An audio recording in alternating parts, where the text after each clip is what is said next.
In the hushed stillness of our bedroom, the words fell from Mark's lips like a guillotine's blade. You should go to Hawaii by yourself. His voice, devoid of warmth, sliced through the air, severing the last thread of hope I clung to. My name is Emily Carter. At 30, I had believed I found stability in Mark Anderson, my partner of 6 years. But tonight, the mask fell, revealing the ugly truth. I stood there, a mix of disbelief and burgeoning fury coursing through me. Are you serious, Mark? My voice barely rose above a whisper. Our honeymoon is tomorrow, and you say this? Mark avoided my gaze, his fingers nervously drumming on the kitchen counter. I can't hide it anymore, Em. I've been seeing someone else. The confession hit me like a tidal wave, yet in the oddest way, it made sense. The late nights, the secretive phone calls, the growing distance between us. How could I have been so blind? Who is she? The question escaped my lips, a part of me not wanting to know. It doesn't matter. What matters is I can't go with you. His nonchalant dismissal of our years together ignited a fire within me. The pain of betrayal was acute, but beneath it lay an ember of rage, fanned into life by his callousness. You're choosing her over me, over us? I fought to keep my voice steady. Mark sighed, a sound that spoke of annoyance rather than remorse. I guess I am. The starkness of his admission was a slap in the face. 6 years of love, companionship, and shared dreams, all reduced to nothing in a single conversation. Fine, I said, my voice laced with a coldness I didn't know I possessed. Enjoy your new life, Mark.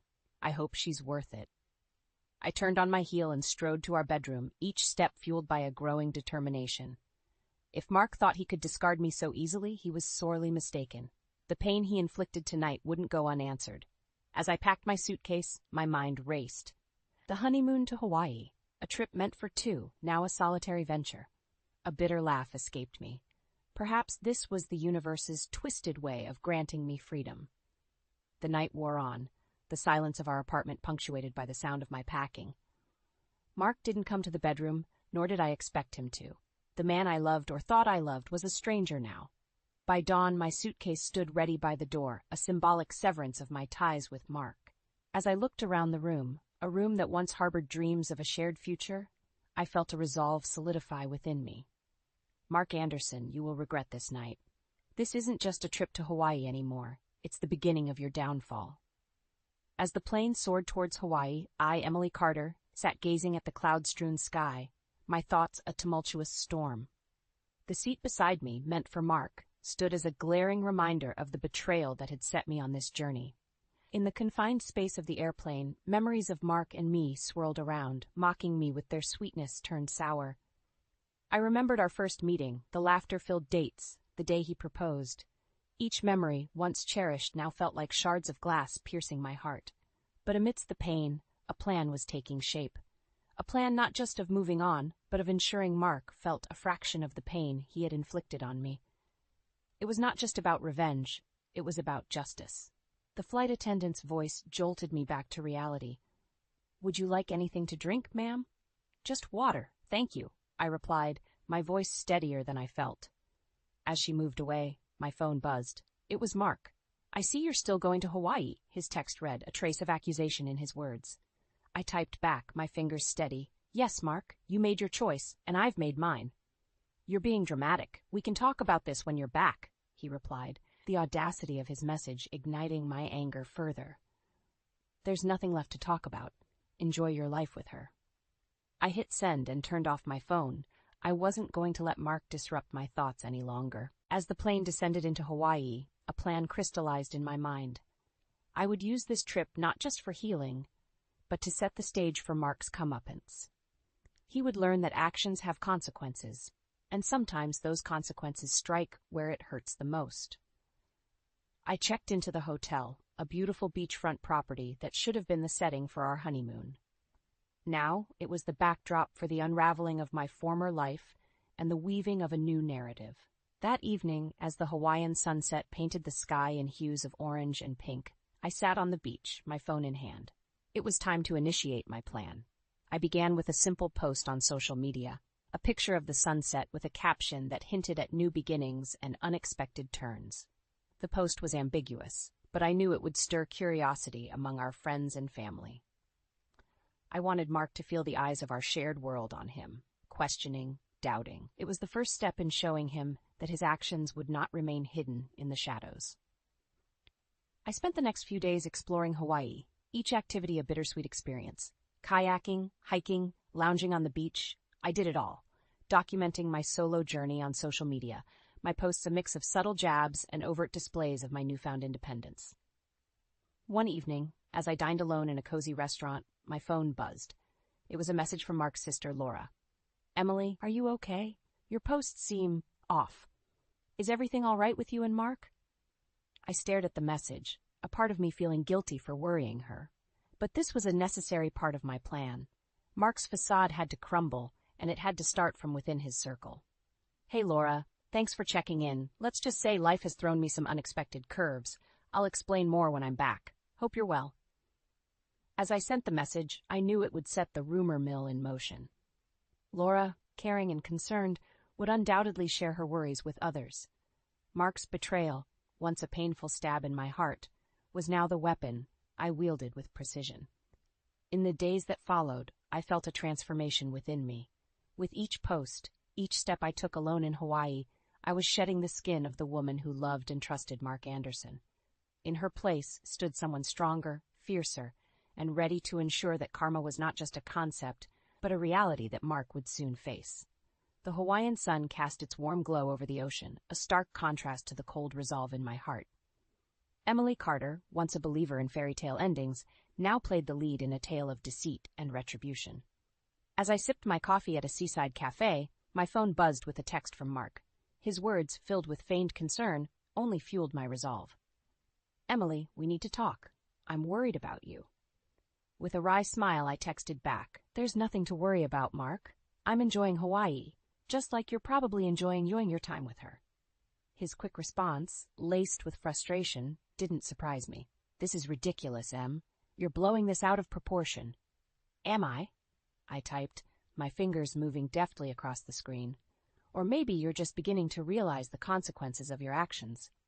I hit send and turned off my phone, unwilling to let Mark's words disrupt the plan I had meticulously crafted. The cafe's serene ambiance provided the perfect backdrop for plotting my next move. It was time for Mark to feel the sting of betrayal, just as I had. Over the next few days, I executed my plan with precision. I contacted a lawyer to start the legal separation process and gathered evidence of Mark's infidelity. Every step I took was a calculated move to dismantle the life we had built together, piece by piece. One evening, as I strolled along the beach, I paused to watch a couple laughing together by the water's edge. A pang of sadness hit me, but it was quickly replaced by a surge of empowerment. I was no longer the victim in this story. I was the architect of my own destiny. I made my way back to the hotel and logged onto my laptop. It was time to take my plan public. I drafted a post, a beautifully worded piece that spoke of new beginnings and the courage to walk away from what no longer served me. The post was cryptic, yet its underlying message was clear. I was moving on from Mark, and I was doing it with grace and strength. Within minutes of hitting post, the responses flooded in. Words of encouragement, support, and even curiosity about what had prompted such a change. Among the sea of comments, one caught my eye. It was from a mutual friend, asking if everything was okay between me and Mark. I replied, my words carefully chosen to fuel the speculation without revealing too much. Life has a way of revealing truths we never expected. Mark and I are figuring things out. As I closed my laptop, a sense of satisfaction washed over me. The seeds of doubt were planted, and soon they would sprout, entangling Mark in a web of his own making. The following day, as I prepared to leave Hawaii, I felt a mix of emotions. The island had been a sanctuary, a place where I rediscovered my strength, but it was also the starting point of my journey towards justice. As the plane ascended, leaving the Hawaiian shores behind, I looked out the window, my thoughts clear and focused. Mark's betrayal had set me on this path, but it was my own resilience that would see me through. I was returning home, not as the broken-hearted fiancée, but as a woman reborn from the ashes of her past. Mark Anderson's day of reckoning was just beginning. Back in my hometown, the familiarity of the streets did little to soothe the tumult in my heart. The plane's descent had been a metaphorical landing back into the reality of my shattered life. But Emily Carter was no longer the same woman who had boarded that flight to Hawaii. She was now a woman on a mission. The first thing I did upon returning was to visit my lawyer. The office, with its sterile, professional ambiance, was a stark reminder of the legal battle that lay ahead. But I was ready. "Miss Carter, I've reviewed the evidence you sent over. We have a strong case for infidelity," the lawyer stated, his tone clinical. I nodded, my resolve unwavering. I want to ensure that the divorce settlement reflects the gravity of his betrayal. "We'll do everything we can," he assured me. As I left the office, my phone rang. It was Mark. His name on the screen no longer stirred feelings of love but of disdain. "Emily, where the hell are you?" Mark's voice was laced with anger and confusion. "I'm taking care of things, Mark." "Something you should have thought of before cheating," I retorted, my voice calm, yet icy. "This is crazy, Em. You're overreacting," he shot back. "Overreacting? No, Mark. I am reacting appropriately to a man who thought he could have his cake and eat it too," I said, my words sharp. There was a pause, and I could almost hear the cogs turning in his deceitful mind. "Let's just talk about this. We can fix it," he pleaded, a note of desperation creeping into his voice. "There's nothing left to fix, Mark. You broke it beyond repair," I said and hung up. The following days were a whirlwind of activity. I reached out to our mutual friends, subtly revealing the truth behind our separation. The news spread like wildfire, painting Mark as the villain he was. I also took to social media, posting pictures and updates that showcased my newfound independence. Each post was a carefully crafted jab at Mark's ego, a public display of my resilience and his downfall. But the true masterstroke came when I decided to sell the items we had bought together. The car, the furniture, the little trinkets that symbolized our life as a couple, all were put up for sale. It was a clear message to Mark. Our shared life was being dismantled, piece by piece. The day Mark found out about the sale, his reaction was explosive. He called, his voice a mixture of rage and disbelief. "You're selling our things?" "What the hell, Emily? They're my things, Mark, and I'm reclaiming my life, one piece at a time," I replied, my tone unwavering. "This is insane. You're destroying everything we had," he accused. "We had nothing, Mark. You saw to that when you decided to cheat," I said, and ended the call. As I lay in bed that night, the silence of my apartment was a stark reminder of the solitude that now defined my life. But there was also a sense of empowerment, a realization that with each passing day, I was moving further away from the pain and closer to a future of my own making. Mark Anderson had thought he could break me, but in his betrayal, he had unwittingly forged a stronger, more determined Emily Carter, a woman who would not rest until she had her due. The morning sun cast a golden glow over the city as I, Emily Carter, walked through the streets with a newfound purpose. The air felt different, charged with the electricity of impending change. Today was not just another day. It was the day I would set the final act of my plan into motion. I arrived at a quaint cafe, the perfect spot to meet with an old friend and a crucial ally in my scheme against Mark. As I sipped my coffee, waiting, I reflected on how far I had come. The pain of betrayal still lingered, but it was now overshadowed by a fierce determination. "Emily, it's been too long," greeted Lisa, a mutual friend of Mark and me, and unknowingly, a key player in my plan. "Lisa, thank you for meeting me," I said, my voice tinged with feigned distress. "What's going on, Em? You've seemed off lately," Lisa inquired, her concern evident. I took a deep breath, ready to spin the narrative. "It's Mark. I found out he's been unfaithful. I'm devastated, Lisa." The shock on Lisa's face was genuine. "Mark? But he always seemed so devoted to you." "That's what I thought too, but he's been seeing someone else behind my back," I said, letting a tear slip for effect. Lisa reached out, her hand clasping mine. "I'm so sorry, Emily. How can I help?" "Just be there for me, Lisa, and maybe keep this between us. I don't want to cause a scene. I just need support right now," I said, knowing full well that Lisa's nature wouldn't allow her to stay silent. "Of course, Emily. You can count on me," she assured me. As we parted ways, I knew Lisa would spread the news, igniting the flames of my revenge. She was the perfect unwitting messenger, her social connections a network through which the story of Mark's betrayal would travel fast. Over the next few days, I watched as the effects of my carefully crafted narrative began to unfold. Our mutual friends started to distance themselves from Mark, their social media interactions with him dwindling. Whispers of his infidelity spread, tainting his reputation. Meanwhile, I continued to present myself as the wronged yet dignified ex-fiancé. My social media posts were a blend of subtle hints at my personal turmoil and showcases of my newfound independence. Each post was a calculated move in the intricate chess game I was playing with Mark's facade. Then came the day when I learned that Mark had been passed over for a promotion at work, a direct result of the rumors that now clouded his professional image. It was a significant blow, one that would have been unthinkable just a few months ago. But now it was a reality, a testament to the power of reputation and the consequences of one's actions. As I sat in my apartment that evening, my phone rang. It was Mark, his voice a cocktail of anger and desperation. "Emily, what the hell have you been telling people? My life is falling apart." "Is it, Mark? Maybe you should have thought about that before you decided to betray me," I responded, my voice calm but firm. "You're ruining me, Emily. This isn't fair," he protested. "Fair? You want to talk about fair? You cheated, Mark. You made your bed, and now you have to lie in it," I said. The call ended with Mark's frustrated silence, a clear sign that my message had hit home. I lay back on my couch, a sense of vindication filling me. This was more than revenge. This was justice. Mark was finally reaping what he had sown, and I, Emily Carter, was the architect of his downfall. The cool evening breeze wafted through my apartment, carrying with it a sense of triumph.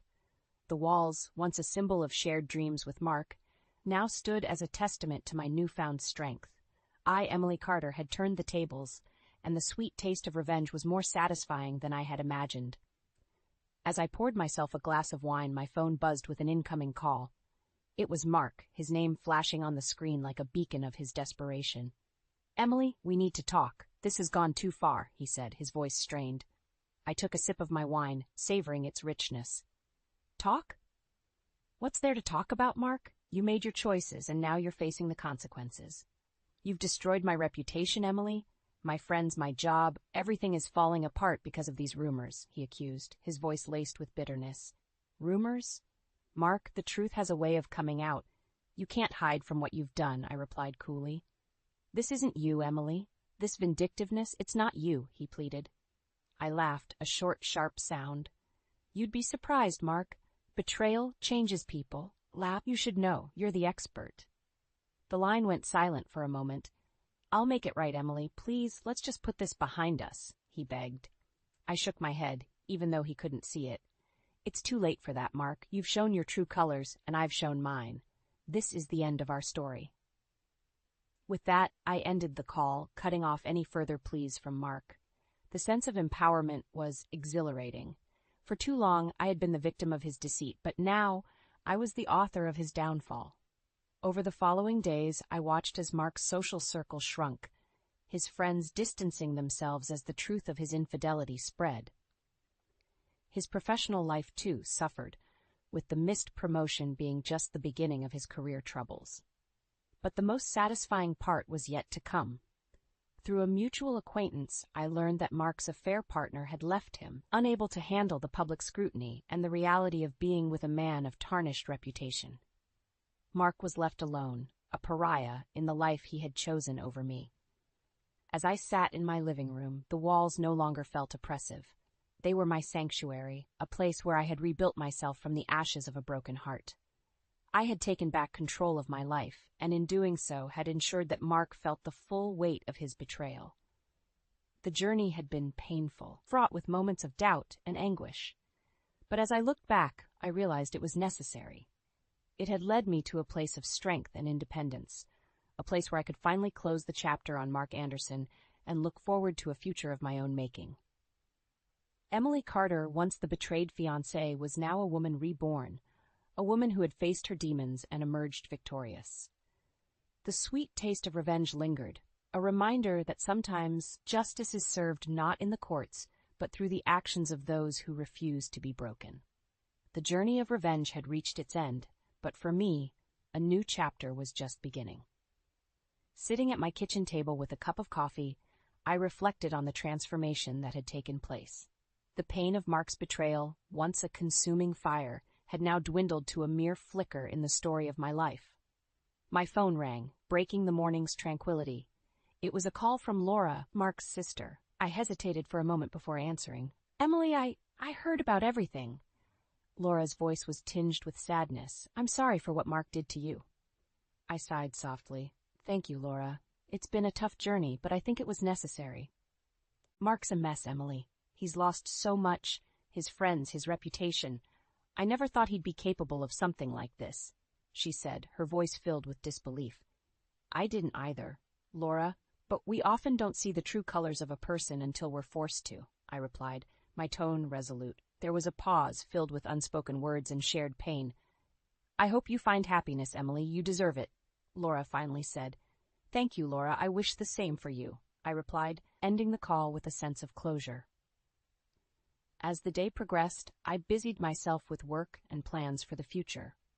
The lessons I had learned from my ordeal with Mark had reshaped my perspective on life and love. Trust, once freely given, would now be earned, and the scars of betrayal, while healed, would always serve as a reminder of my strength. My social media, once a battleground of subtle jabs and public displays of independence, now showcased a woman embracing her new life. Photos of my travels, moments of professional success, and gatherings with true friends painted the picture of a life rebuilt from the ashes of betrayal. In the weeks that followed, I heard snippets of Mark's struggles through mutual acquaintances. His attempts to salvage his reputation were met with cold shoulders, and his professional life continued to suffer. The man who once held my heart was now a mere shadow, a cautionary tale of the consequences of infidelity and deceit. But as I looked out of my window, watching the city bustle below, I realized that Mark Anderson's story was no longer mine to dwell on. I had moved on, leaving him and the pain he caused in the past. I turned my gaze to the horizon, where the sky met the cityscape in a promise of endless possibilities. Emily Carter, once a victim, was now a victor, her spirit unbroken, and her heart open to the adventures that lay ahead. The journey of revenge had ended, but my journey of self-discovery and growth was just beginning. And as I stepped out into the world, I knew that no matter what challenges lay ahead, I had the strength and resilience to face them head-on. The voice on her phone caused stress to rise across the office. "Do you not value your long-term clients?" Like a razor, the voice sliced through the quiet.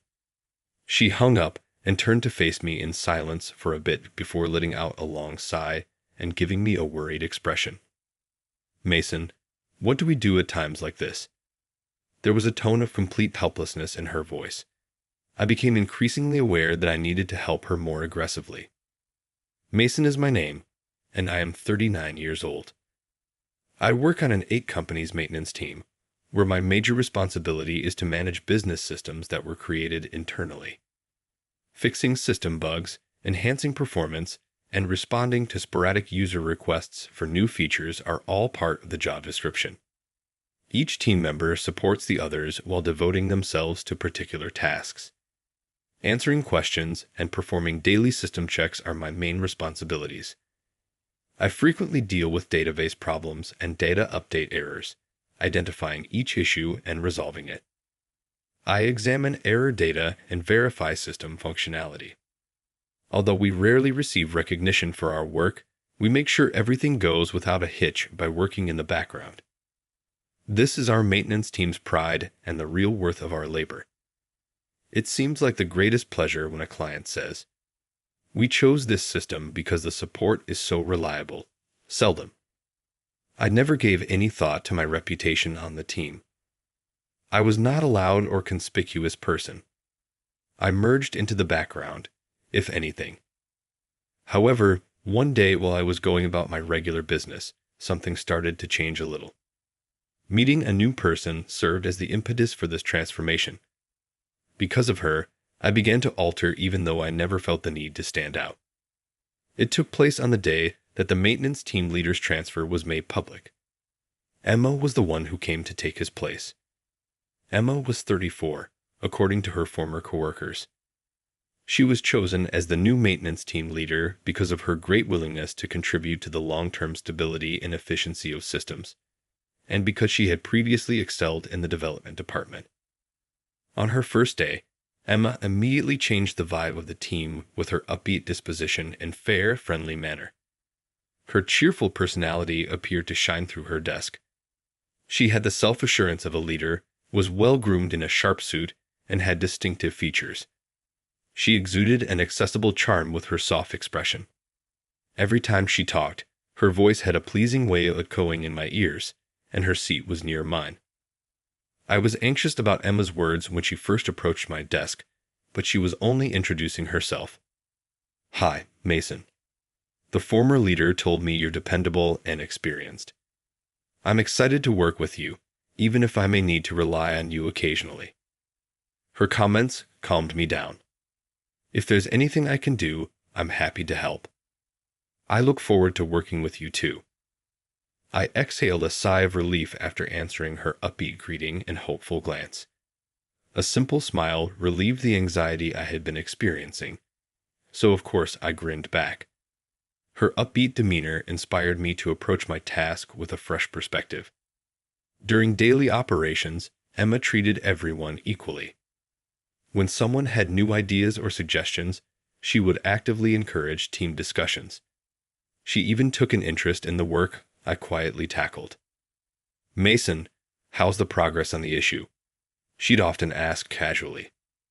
"They want me to respond today, but it's a bit tricky and might take time. However, we've seen similar issues before, so I'm checking old records for a solution." She always encouraged me. "That sounds tough, but I'm sure you'll figure it out, Mason.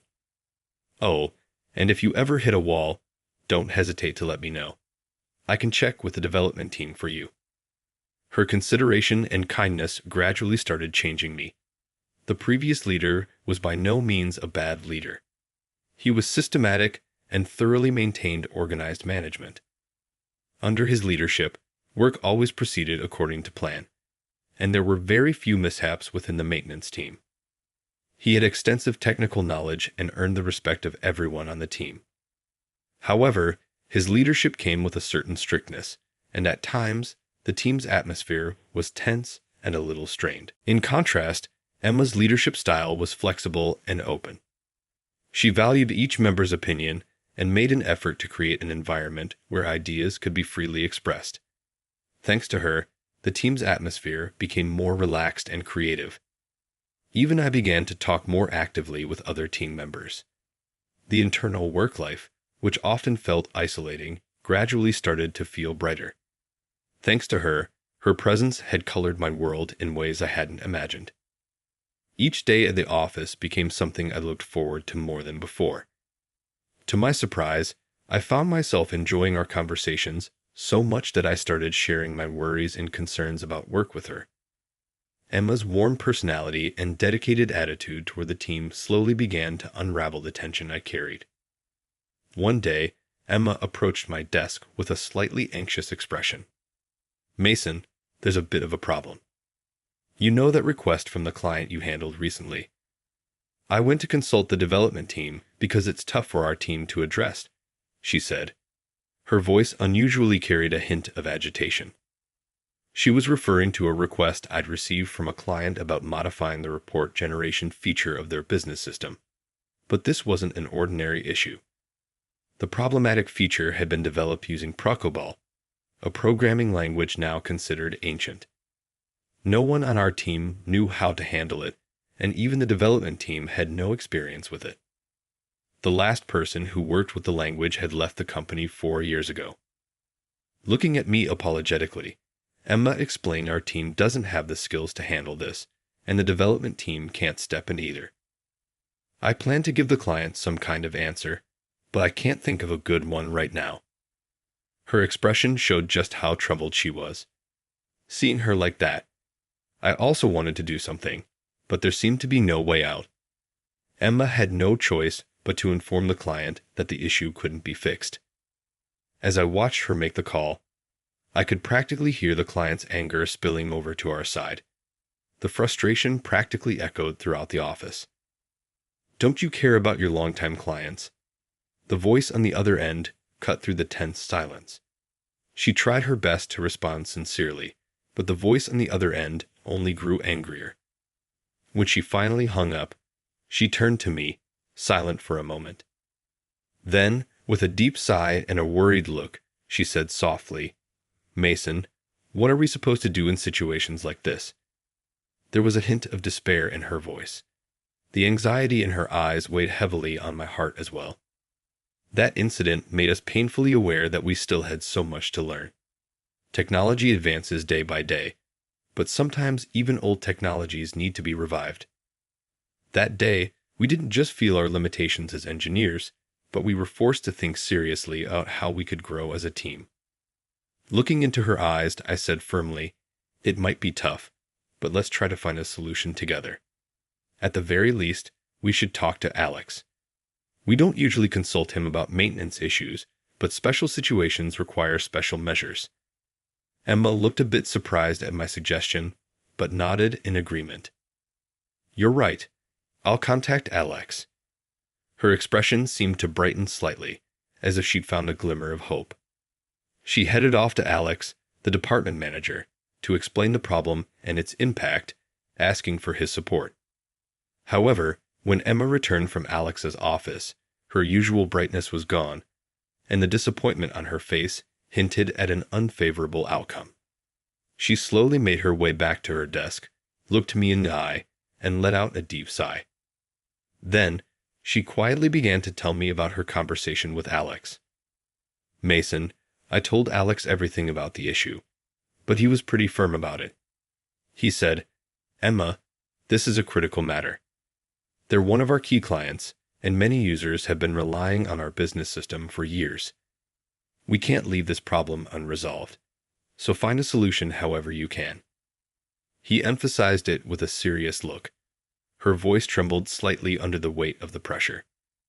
Hearing this, I searched for words to comfort her. It was hard to see her so dejected. At the same time, I felt a confusing surge of emotions toward her. Why does seeing her so down make me feel this way? Why do I feel so compelled to support her? Could it be that I like her? The question swirled endlessly in my mind. This was the first time I had ever felt such emotions, I thought. "Emma, please don't carry this burden alone. We're here too, and we'll solve this problem together. If there's anything we can do, just say the word. The whole team will support you." The other maintenance team members nearby chimed in as well. "Emma, we'll help however we can," they said with conviction. She managed a small smile, looking as though she had regained a bit of strength. From that moment, Emma wasted no time. She knocked on the development team's doors repeatedly. The development team had several leaders, but each one gave her the same response when she asked for help. "Nobody uses such an old language anymore. I'm too busy right now, sorry. It's impossible." Consistently, they turned her down. With each rejection, I could see Emma's expression grow heavier. Watching her efforts firsthand, I knew just how hard she was trying to resolve this issue. She wasn't the type to give up easily. Still, repeated closed doors can break anyone's spirit. Seeing her like that, I knew I had to do something more to support her. I, too, had faced plenty of rejection in the past. Her frustration reminded me of my own struggles years ago, and it hurt to see her in that state. I wanted to help her somehow. As I searched for answers, I recalled my past. During the recession caused by the Lehman shock, I became a job seeker, facing challenges to survive that tough time. I taught myself multiple programming languages. Among those were the basics of SQL and COBOL, which turned out to be related to this issue. While I had never worked with ProSOBOL directly, I thought that maybe this knowledge could help Emma, the team, and the client. I immediately started digging through ProSOBOL manuals and online resources. After work hours, I stayed late into the night studying ProSOBOL syntax and characteristics. I spent my weekends almost entirely at the office, exploring ways to combine SQL and COBOL to fix the problem. Even as Emma and the others left for the day, I remained battling the screen alone. During this time, Emma reached out to branch engineers and external vendors, but budget constraints meant all her attempts were turned down. Even as she ran around searching for solutions, she still found moments to check in on me. Mason, you've been staying late these past few days. Are you handling a bug fix? I turned away from the screen and looked at her. Not exactly. I've been researching that ProCOBOL issue, trying to see if there's anything we can do. She looked surprised. What? Mason, didn't you say you didn't have experience with ProCOBOL?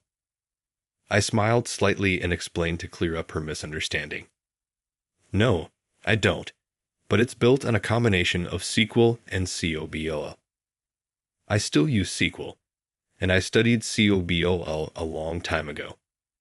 I'm just trying to piece it together. Hearing this, the other maintenance members also stepped up to offer their help. Mason, don't keep this to yourself. I can help with the SQL part. I'll assist with testing, another one added. Emma's eyes glistened as she expressed her gratitude to all of us. Thank you so much, everyone.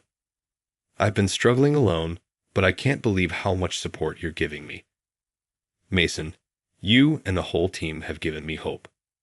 At that moment, I felt a powerful sense of unity as our team came together to tackle this challenge. That unity became our greatest strength. I took the lead in assigning tasks to the team. Despite our usual workloads, we divided the roles strategically, using whatever limited time we had. We paused when needed, repeating corrections and checks as we pushed forward.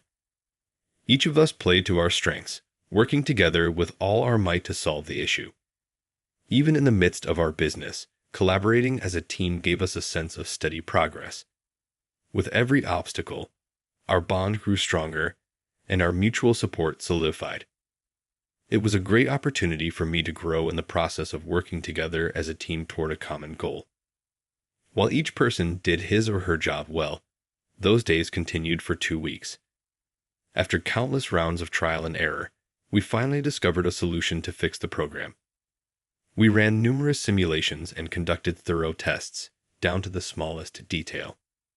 Then, the relief we felt when we confirmed the repaired system worked correctly was beyond words. After completing the fix, we immediately reported it to Emma. Emma, we did it. We fixed the report functionality just as the client requested, all on our own. When she heard the news, her face instantly lit up. After reviewing the fix, she turned to me with a look of genuine gratitude. Thank you so much, Mason. Because of you and everyone here, I think the client will be thrilled, she said, her smile beaming with happiness. Seeing her radiant smile, I felt both relief and an indescribable sense of accomplishment. When we reported the fix to the client, they were extremely satisfied. Hearing their response, Emma and I exchanged small victory high-fives in the office. It felt like all the struggles we had faced had suddenly lifted, leaving us with a sense of triumph. This experience not only made me realize the growth I had achieved, both personally and as part of the team, but it also strengthened the bond between Emma and me. One afternoon, I was suddenly summoned by Alex. When I entered the room, Alex was sitting at his desk, looking deep in thought. As I walked in, he lifted his head and looked at me. Mason, the report fixed the other day was a huge help. Thank you. With that in mind, I want to assign you as the leader of our next big project. At first, I couldn't process what Alex was saying. I was so surprised that I couldn't speak for a moment. But when I saw the serious look in his eyes, I realized this was no light conversation. Wait, a new project, and you want me as the leader? Are you sure I'm the right person for this? Alex smiled apologetically and began explaining. Ah, my bad. I should have explained the project first. The next big project involves transitioning the old ProCOBOL system to a more modern program and language that today's developers can work with. You've shown that you can handle ProCOBOL, and you're familiar with modern programming languages as well.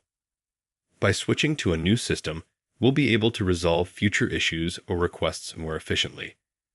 Emma told me that the report fix was only possible because of you. I'm confident that you're the right person to lead this project to success. Hearing his words, I was speechless for a moment. I never expected to be entrusted with such an important role. Thank you, but I'm not sure if I'm confident enough for it. Can I have a little time to think? I replied hesitantly. Alex seemed slightly surprised, but quickly softened his expression. I understand. Just consider it carefully. I nodded lightly and left his office. Walking down the hallway, my heart felt conflicted. In my experience, my hard work hadn't always paid off. During the time, I became a job seeker, facing challenges after the Lehman shock. No matter how hard I worked, my efforts were rarely recognized. Those memories came flooding back, as vivid as ever. Not long after, Emma came over to my desk, eager to talk about what she'd heard from Alex. She seemed genuinely happy about the idea of me becoming the new project leader. Mason, this is such a great opportunity. You're leading a project. That's going to be amazing, and we'll all be here to support you. Her words were always full of positivity, but I felt I needed to be honest with her. Emma, to be honest, I'm not sure about this. I'm thinking of turning it down. Her eyes widened in shock before she quickly responded with conviction. What? You absolutely have to take this. What's holding you back? I took a deep breath and opened up about my feelings. There are two things that worry me. First, from my past experience, my hard work hasn't always paid off. During the Lehman shock, when I started job hunting, most companies froze hiring. As a liberal arts graduate, I had no standout skills, and for 6 months, I didn't get a single offer. I tried to change my situation, so I threw myself into learning programming languages on the advice of a friend. I ended up teaching myself over 10 languages, but even then, every interview ended the same way. You don't have real work experience.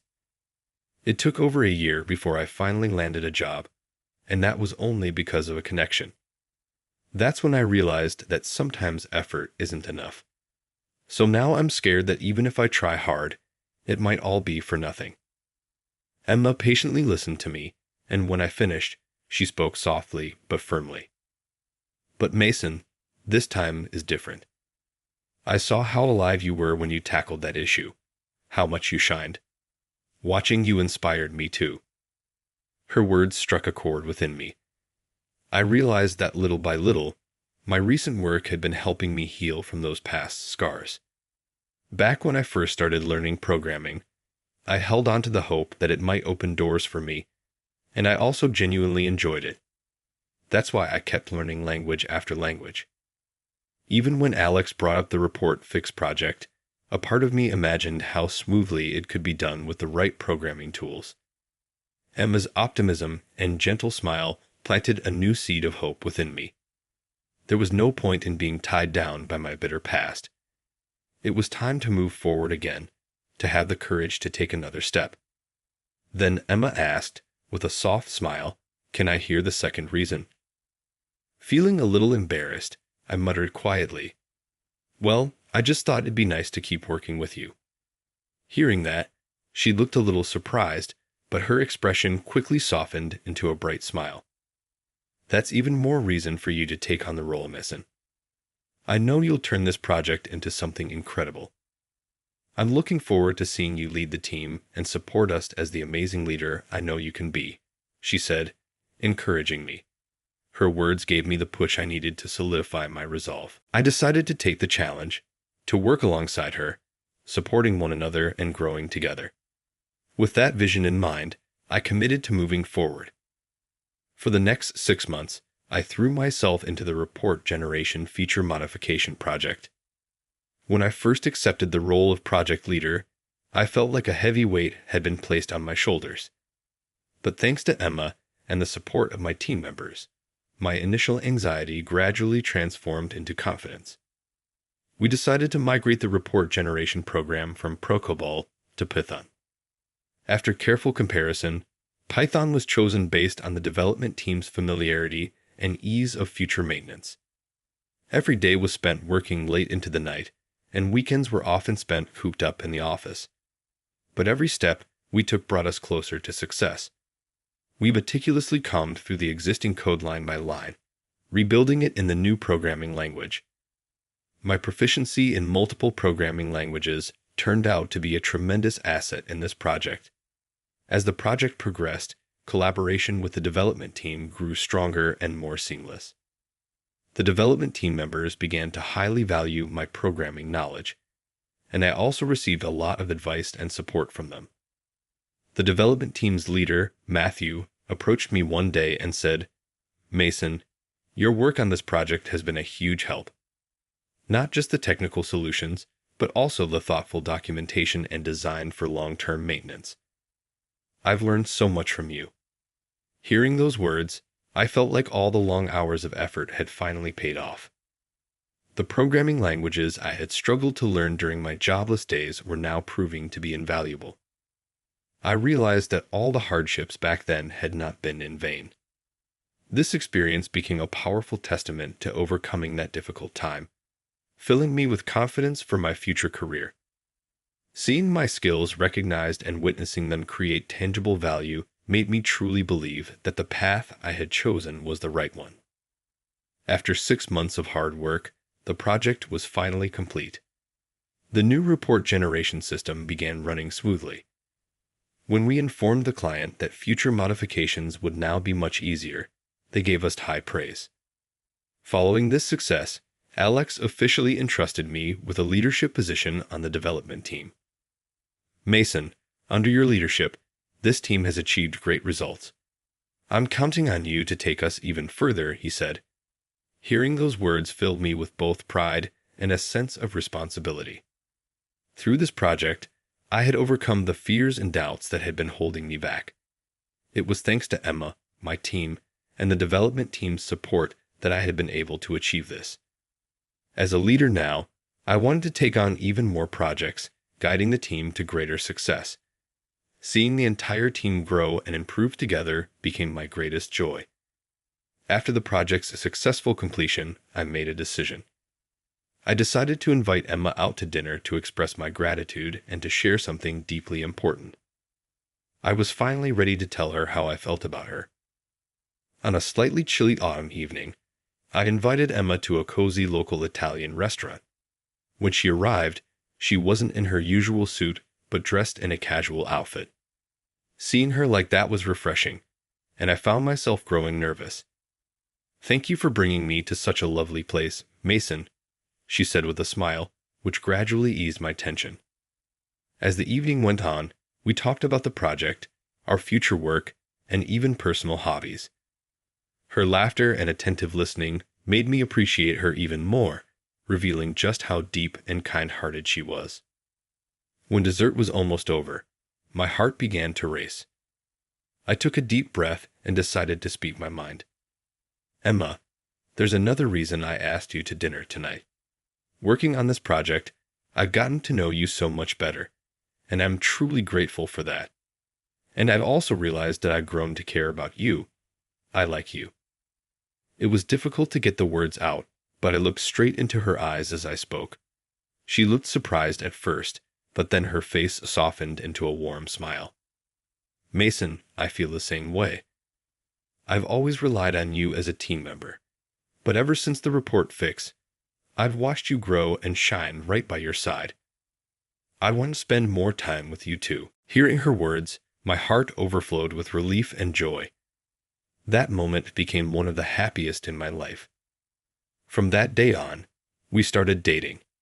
With each moment we spent together, our bond deepened. Her smile had the power to lift my spirits, no matter how tired or stressed I was.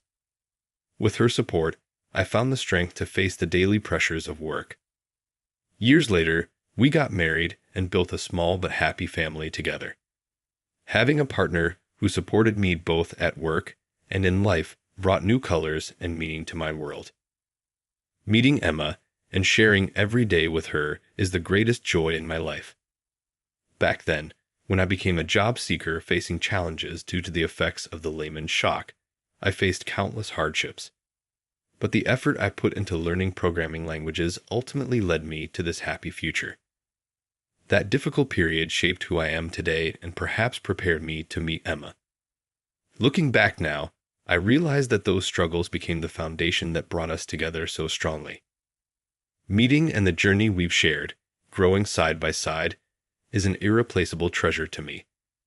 I believe that together we can continue to support each other and overcome any challenges life throws our way. What's going on that you wanted to talk? Well, it's a bit difficult to say, but I've seen someone who looks like you walking with your husband, but I think it was not you and not just once or twice. That day I went to work as usual and carried out my daily tasks. Then one of the employees told me that my husband was seen walking with another woman who resembles me. I have an older sister, Anna, who is 3 years older than me. I hardly ever communicate with her now, so I have no idea what she's up to. I haven't even told her that I got married. So I started worrying, thinking that woman might be Anna. This is because back in high school, Anna once stole my boyfriend. Since then, I've completely stopped speaking to her, but I couldn't help wondering if she's come to take something from me again. You've seen them multiple times? Yes, I thought it was you from afar, but the outfit wasn't the same as what you wore that day. So I felt suspicious. When I got closer, it turned out to be a different woman who just looks similar. I've seen them in the sales area several times, apparently on dates or something. There were moments when they held hands and hugged, and I couldn't keep silent any longer. So, I decided to report it as the company's president. I didn't want to bring personal issues into work, so I pretended everything was normal in front of the employees. But deep down, I was worried that I might be getting cheated on. However, at this point, Dennis's infidelity wasn't confirmed since there was no definitive proof. I decided to investigate a little. It's sudden, but I need to go on a business trip from next Monday, so I'll be away from home for 5 days. Is that so? I don't have any problems being alone anyway. Good luck. Yeah, thank you. When I mentioned that I would be away on a business trip, Dennis seemed slightly happy. Since I am not home that often, he can cheat if he wants to cheat. But perhaps he is happy that I will be completely absent. With those thoughts, I prepared something. Then Monday came around. On Tuesday morning, as soon as I woke up, I checked the footage from the surveillance camera, which I installed before I left. You're really cute. I love you. I love you too. To my shock, the surveillance camera captured my husband and sister together in the midst of an intimate moment. I immediately prepared to confront them and headed home. I'm home, I hear voices. Are you with someone? Wait a minute, why is everyone here, huh? I don't understand. And why are Dad and Mom here too? My name is Sarah, and I currently run a company that develops software systems and websites, and I also work as a software engineer. Ever since I was a child, I was good at math, worked hard at my studies, and went on to attend the top university in the USA. After graduating, I joined a major IT company, and within 3 years, I started my own business. About the project that the client asked us to change requirements recently, how is it going? I'm worried if we can keep up since it's quite a change. We've managed to implement some of the requested features, but we're still unable to implement some. Sounds quite challenging. We finished most of the coding, but we can't resolve the errors. Understood. Good. Once I finish the current task, I'll take over, so make sure to complete the other tasks. That client is our top priority. I graduated in the top 5 of my class at the university and was quickly recognized for my skills as an engineer at a major company. Shortly after, I became independent. I started as a freelancer and gained clients while working, and now I have grown to the point where I employ several engineers at my company. I truly enjoy my current job, and every day shines bright, no matter how busy it gets. It's proof that the company is doing well, and it boosts my confidence more and more. One day, I had dinner with one of the clients. You're the same age as me. I've heard about you from my seniors, and it's really amazing that you manage a company at your age. I respect you. Thank you. When you're young, you have a lot of energy, and I decided to keep challenging myself. It's still far from stable, so I'll keep working hard. It was a dinner meeting, partly to greet the new contact representing the client's company. The new contact was the same age as me, and we shared similar hobbies. It was our first meeting, but we clicked right away and got along well. Then I look forward to continuing working with you. Outside of work, I hope we can go out to eat again. Likewise, thank you. The dinner went well, and I felt that I could build a good relationship with this person in the future. At the same time, I found myself slightly considering him as more than just a good business partner. His last words especially added fuel to my feelings. As a child, I was always studying, and even as an adult, I had only worked. Gradually, he became someone special to me. Will you go out with me from now on? I want to be more than just a business partner. I want to be someone special. Really? Are you serious? Yes. I'm always serious. I was just finishing a system that his company had ordered, and it was around the time of delivery that he confessed his feelings to me. I knew he liked me, as he often asked me out for meals, but I was nervous and couldn't find the right words. When he actually confessed, my heart raced, and it felt as if the world I was in wasn't real. But he was looking straight at me. Looking into his clear eyes, I was convinced that he was serious. For sure. I look forward to it. Good.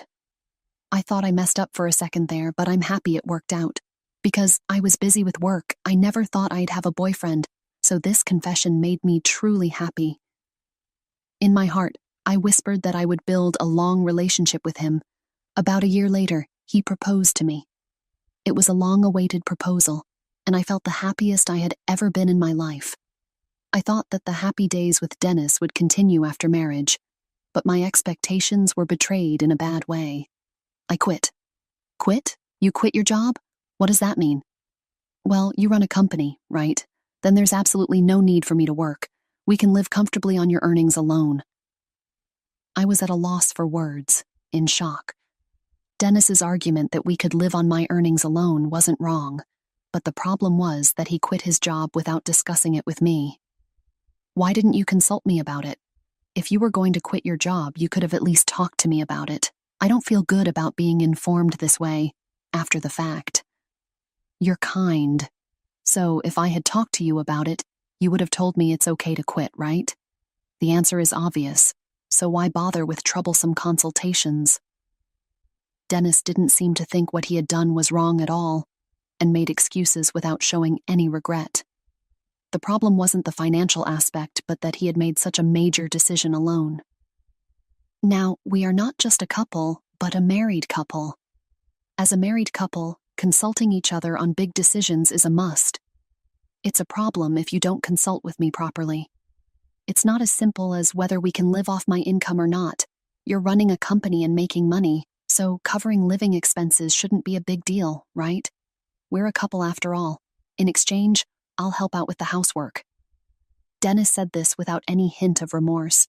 It's as if he believed there was nothing wrong with his actions, and that I was being unreasonable for being surprised. However, I sighed at Dennis's lack of sense. It was my fault for not seeing this side of his personality before we got married. Since there's no going back after getting married, all I can do is ensure that no further problems arise as we continue to live together. From now on, when making big decisions, you need to inform me. We're not living separately after all.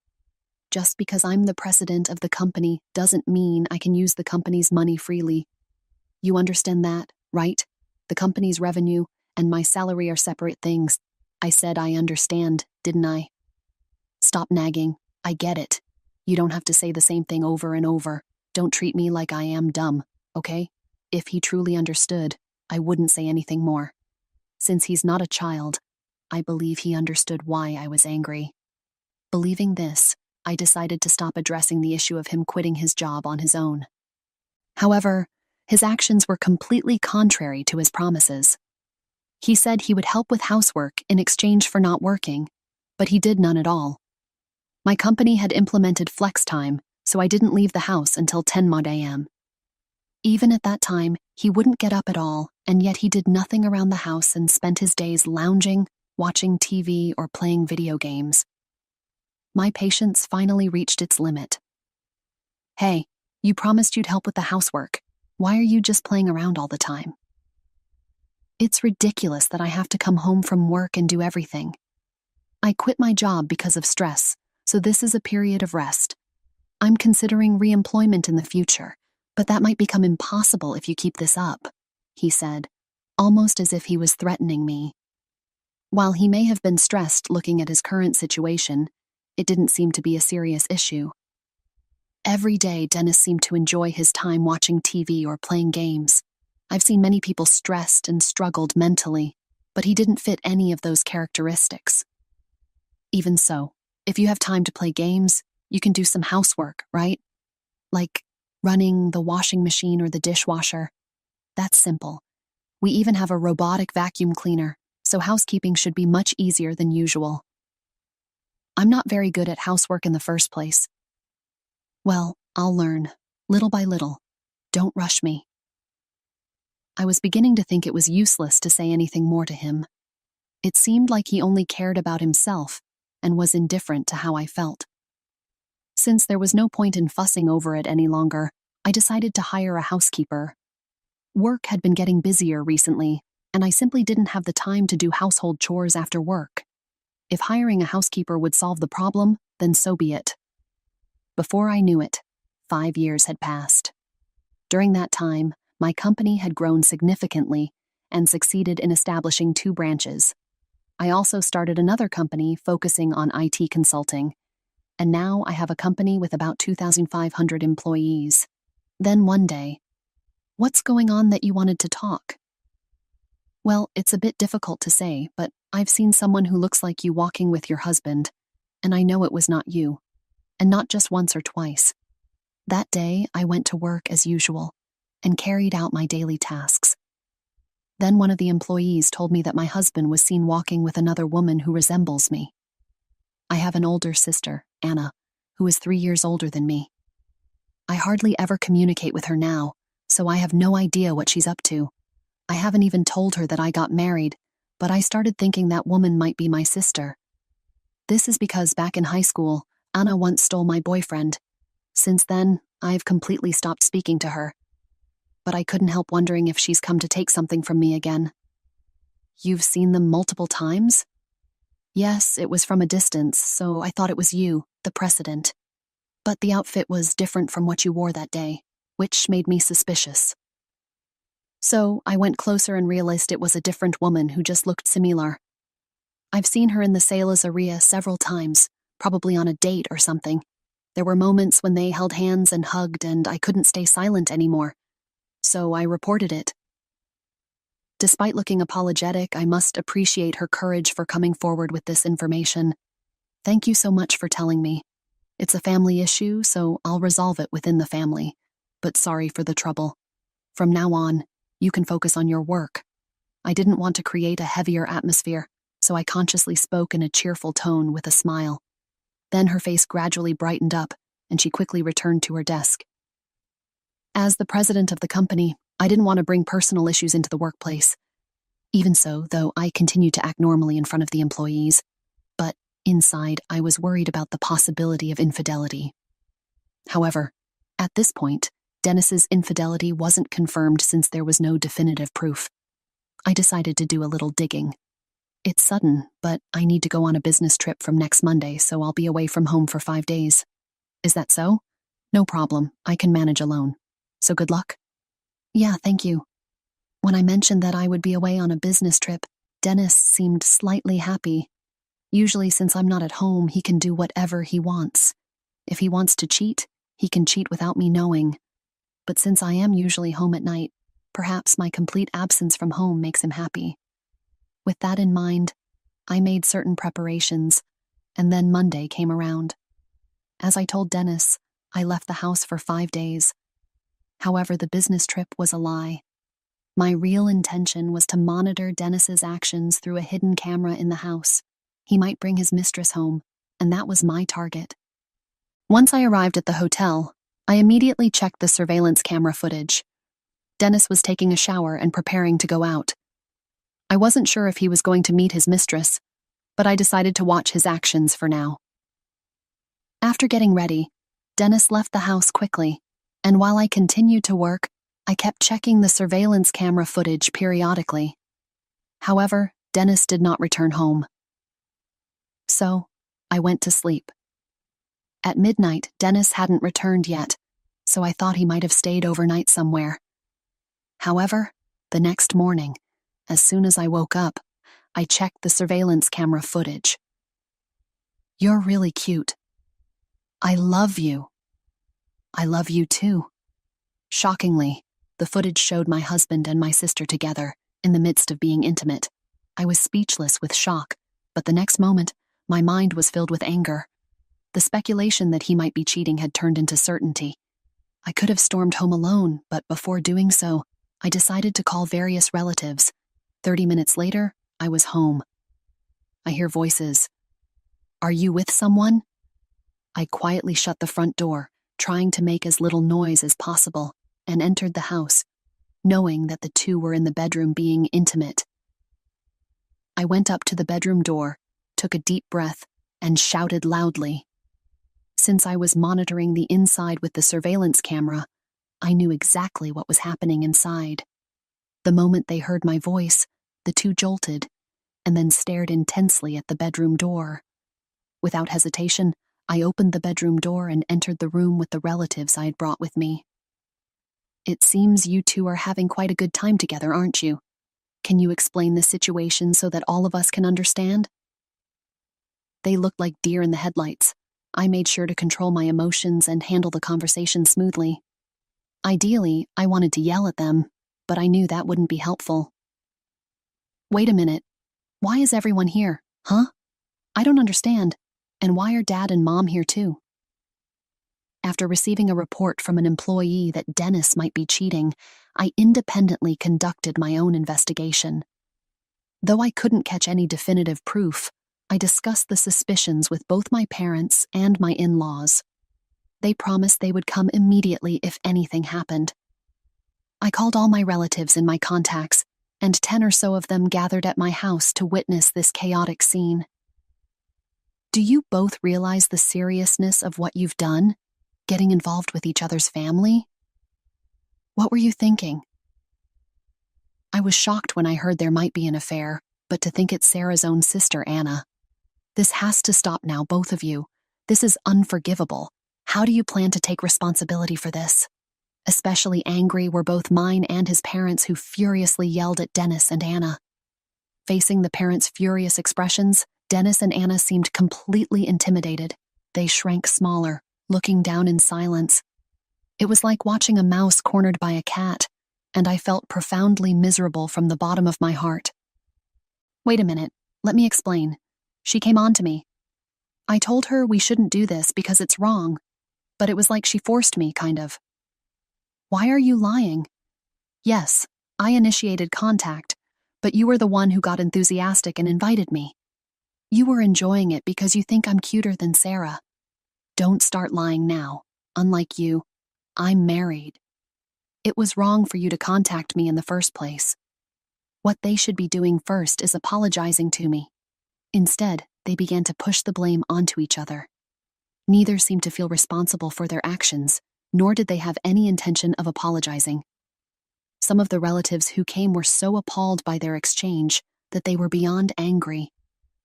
It's outrageous to blame others and shirk your own responsibilities. At this point, who initiated it doesn't matter. Don't you even have any remorse for what you've done? If you truly felt sorry for what you did, why don't you kneel and apologize? That's what you should be doing. After being scolded by both fathers, the two seemed to come to their senses. Though they couldn't get out of the bed because they weren't dressed, they began to apologize right there. I'm really sorry for letting it come to this. It was just a momentary lapse. Me too. It was like high school days, just a bit. Well, if he hadn't invited me, I wouldn't have done it. Do you even understand what you're being told? Stop making excuses and blaming others. Didn't you just hear that if you were truly remorseful, you wouldn't be making excuses? When I said this, they fell silent again. Perhaps I was mistaken to expect any sense of decency from people who could betray their family like this. I really am sorry about what happened. I'm seriously sorry. I'll apologize too. So, for now, can everyone please leave? Let's set another time to talk. Okay, no need for another time. I don't intend to see you two ever again, and I'll settle everything here. I didn't want to see these people again. Moreover, when there was a suspicion that Dennis might be cheating, I had already decided to divorce. If my suspicions were wrong, I would discard the divorce papers I had prepared, but if not, I would have him sign them right there. My mind was made up. Could you sign this divorce paper, please? What divorce? After all this, you thought we wouldn't get a divorce. It seems like you really don't understand the seriousness of what you've done. But do we really need to go as far as a divorce? Sure, what I did was wrong, but doesn't it seem a bit much? So let me ask you this. Are you saying that even though you cheated, you don't want a divorce and you want to continue being supported by me? You want me to pay the rent, the living expense, and even hire a housekeeper while you continue to live however you like? For a moment, Dennis's words sounded so absurd and shameless. They could have been a joke. I was doing my best to contain my emotions, but I could feel my anger rising. And Anna, I will be filing for emotional damages against you. Whether we're family or not doesn't matter. Paying damages for adultery is common societal sense. I don't have a job. How can I possibly pay any damages? Besides, you run a company and aren't short of money, right? What does my running a company have to do with this? Now, aren't damages meant to help someone live after a divorce? Then just demand it from this foolish man of yours. As a family, I shouldn't be involved. And like I said, he was the one who seduced me. If anyone is a victim, I am the one. Stop saying such petty things all the time. Their exchange was absurd and unbearable to watch. It was like talking to children despite being older than me. Why can't they engage in a proper conversation? Being family does not exempt one from paying for emotional damages for adultery. Their understanding of damages is also mistaken, revealing a lack of education. Grow up, Anna, who had always been praised for her looks, looked down on me. Because I was studious, she believed that being pretty was more important than being smart for a successful life. And look where that got her. There's no point in discussing further with someone lacking education. From now on, we will settle matters through a lawyer. Is that okay? A lawyer? Are you serious about this? Of course I'm serious. If you won't agree to the divorce and pay the alimony, then I'll just hire a lawyer. Remember, I am still a company's president, so don't underestimate me. Don't be ridiculous. Your company isn't doing well, right? That's why you're taking out your stress by bullying your family. What a pathetic person you are. My anger was nearly at its peak, but her last comment was unforgivable. She knew nothing of the effort I put in after graduating from university. Enough with the nonsense. Living off your wife or parasitizing your parents while mocking me? I manage a company with 2,500 employees, generating more revenue than you could earn in a lifetime. Most of it is the company's revenue, so I don't take much as a salary. What? You earn that much? Since you never showed any interest in me as your wife, I never told you. But don't expect much from the property division. I haven't saved much because I own a large asset, my company, and I only transfer enough salary for necessary expenses. I'm sorry. Can you forgive me now? I apologize too. I'm truly sorry. I'll change my ways and start working seriously, and I'll support you devotedly. Let's start over as a couple. After learning the reality of my company, they suddenly changed their tone. How much more could they belittle others? Just as I was about to take a deep breath and shout, my father intervened. Enough from both of you. If you don't stop now, I might lose it. Just decide now whether you'll sign the divorce papers or not. No need for further talk. That day, with their stubble, they looked even more intimidating under the glare of these large men. Both were completely cowed, overwhelmed by the pressure. Dennis reluctantly signed the divorce papers. I left the house with the divorce papers and our relatives. Thank you all for your support. I'll update you once the alimony and damage are settled. I deeply apologize for my son's behavior. As a father, I'm truly sorry. Please don't apologize, father-in-law. You weren't involved in this affair. I'm grateful that you stood by me until the end. Even so, I feel sorry because our son has done such a terrible thing. Both of them supported me to the end, and I needed to express my gratitude for that. After sharing my feelings with them, we went our own ways for that day. Afterwards, I contacted a lawyer and received detailed advice about claiming damages. Since then, I've been able to completely cut ties, and now, I am working hard every day as a single woman. Dennis struggled to find reemployment and faced financial difficulties immediately after the divorce. He's barely making ends meet by working part-time jobs and is trying hard to repay the debt he incurred to pay the alimony. As for Anna, she too was disowned by our parents and is desperately trying to get by each day. However, the situation they're in is entirely their own fault. They should deeply regret their actions and live with that regret going forward. As for me, I continue to lead the company as its president even after becoming single. The people I work with are trustworthy, unlike my ex-husband and sister. I plan to continue valuing such individuals. What's important in life is not how much money you make or how attractive you are. What really matters is building good relationships with people around. This applies to professional relationships, family, friends, and all relationships in one's life. Even without money or marriage, if you can build a life filled with love and trust for those around you, you can lead a joyous life. Going forward, I intend to cherish and care for the trustworthy people and family in my life. I never expected to find my father's last words in the false bottom of his old cigar box. Not on what was supposed to be a simple afternoon of sorting through his belongings with my fiancé Callum, but there it was, a cream-colored envelope with my name written in Dad's distinctive scrawl. My name is Rowan, and until that moment, I thought I had processed my grief over losing my father 6 months ago. I was wrong. "What's that, darling?" Callum asked, peering over my shoulder as I held the envelope. His cologne, usually comforting, felt suddenly overwhelming in the stuffy attic of my childhood home. I'm not sure. My fingers trembled as I traced Dad's handwriting. It was hidden in his favorite cigar box. Callum reached for the envelope, but I instinctively pulled it closer. Something about finding this letter, this secret, made me want to keep it to myself. Just for a moment. "Come on, love. Share with the class," he said with that charming smile that usually melted my defenses. But not this time. "I think I need some air," I managed, already heading for the attic stairs. "Could you finish boxing up the rest?" I didn't wait for his response. My heels clicked against the hardwood as I made my way to Dad's study, the one room in the house that still felt like him. The leather chair creaked as I sat behind his massive oak desk, the envelope now feeling heavier than it should. Inside, I found 2 pages filled with Dad's precise handwriting. "My dearest Rowan, if you're reading this, then either I'm gone or you've become as nosy as your mother.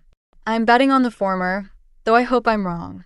There are things I need to tell you, things I should have said while I was alive. But timing and courage failed me, and now I can only hope this letter finds you before it's too late. You're probably wondering why I hid this letter.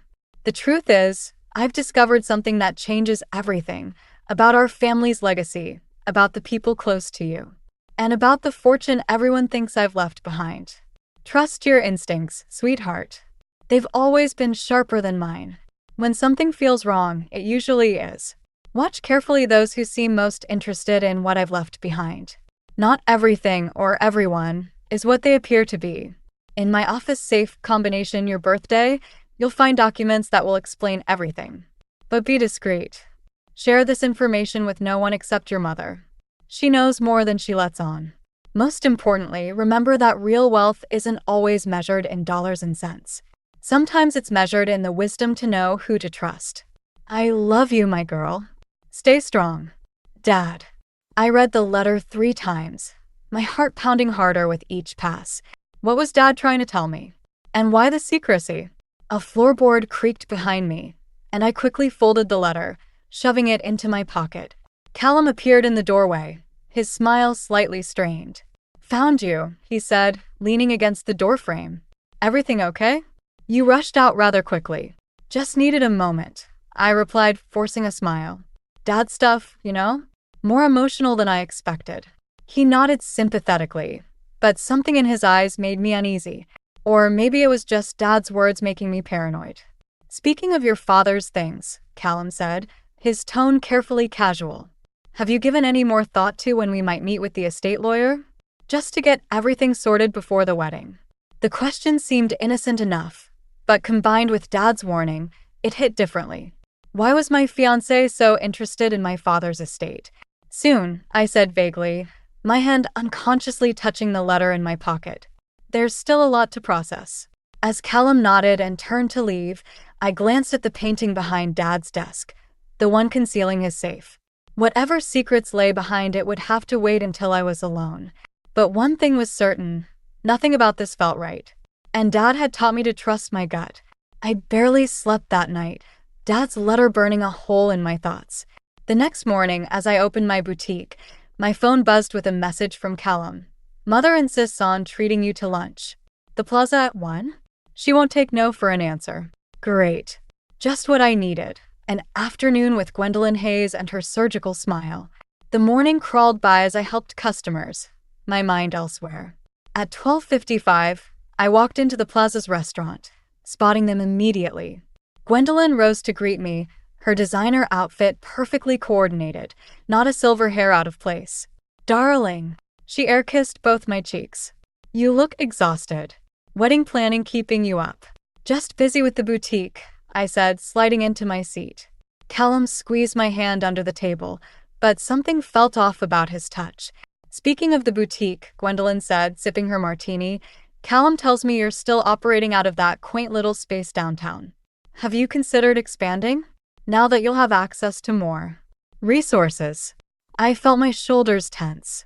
The current location works perfectly for my needs. But surely with your father's estate settled, Callum began. Which hasn't happened yet. I cut in sharper than intended. The waiter's arrival provided a welcome interruption. Throughout lunch, Gwendolyn steered the conversation repeatedly toward my father's business dealings, each question wrapped in a layer of saccharine concern. Arthur was such a brilliant businessman. He must have taught you so much about investing, dear. Dad believed in learning by doing, I replied carefully. He let me make my own mistakes. How noble, Gwendolyn said, her smile not quite reaching her eyes. Though I hope he left you better prepared for managing his estate. Such responsibility can be overwhelming for someone used to running a small shop. My phone buzzed, a message from my mother. Need to see you. Important. Come by the house after work. Excuse me, I said, standing abruptly. Emergency at the boutique. I need to go. But we haven't discussed the wedding venue options, Gwendolyn protested. Another time. I grabbed my purse, avoiding Callum's questioning look.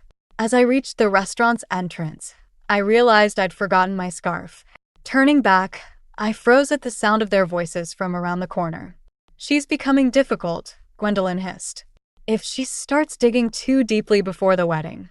I've got it under control, Mother, Callum interrupted. Once we're married, accessing the estate will be simple. Rowan trusts me. Does she? That display just now suggests otherwise. We can't afford another failure, Callum. The bank won't extend. I said I've got it handled, Callum snapped. Just stick to the plan. My hands shook as I pushed through the revolving door into the street. The cool air did nothing to calm the nausea rising in my throat. Dad's warning echoed in my head.